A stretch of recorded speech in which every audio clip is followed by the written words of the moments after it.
Here's a job that we did on a very high-end spa at the Four Seasons Hotel, 5-star hotel.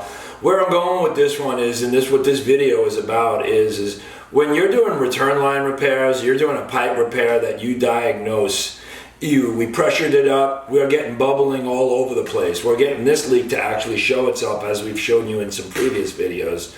This is bubbling up all over the place when we're hitting it with air and water. Well, we know we're hearing it at one specific loud spot, but we're not 100% sure whether there are other breaks in there. That's what we're going to cut to, and we're going to show you what our contract actually looks like when we do these type of pipe repairs. And in our language it says, if we have, after we do our repair, if we pressure it up and there's another leak, we're going to get more money to repair that leak. Language is everything. These contracts are everything. Again, you're not a magician, so when you pressure it up, you can't just say, hey, we got one here. Sometimes we're pretty good and we have a good sense that we do have one leak. However, always leave yourself an out. Therefore, in this specific job, we had two. We had to cut in two separate spots.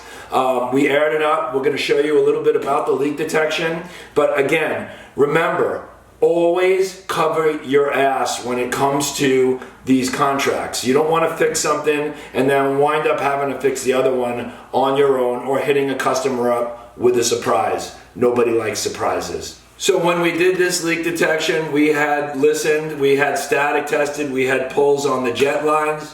When we aired and pressured it up before cutting the deck, because again, we did do this repair, so we're going to show you, we had air blowing out all over the place. This thing was literally flooded. There was an autofill on there, so the ground was saturated. Therefore, we mark our location, make our call, but remember what we put in the paperwork. In this specific job, we had to cut twice. By cutting twice, we found two leaks. We almost thought we found a third, but after we paired the second one, pressured it up, we're able to button this one up and put it to bed.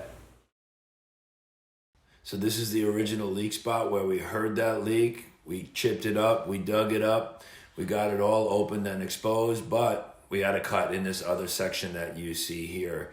Here's when we pumped it up with air and water. You could start to see it bleed out. We made our cuts. This is very tough. We did a loop. Here's where that leak is again, where you could actually see it. We repaired all this. We bypassed, we installed loops and everything we needed to do to get it right. Here's a picture of after we were done when we poured it. The tile goes back in, we get this job wrapped up. For more information, visit Leaktronics.com and always check out our YouTube channel.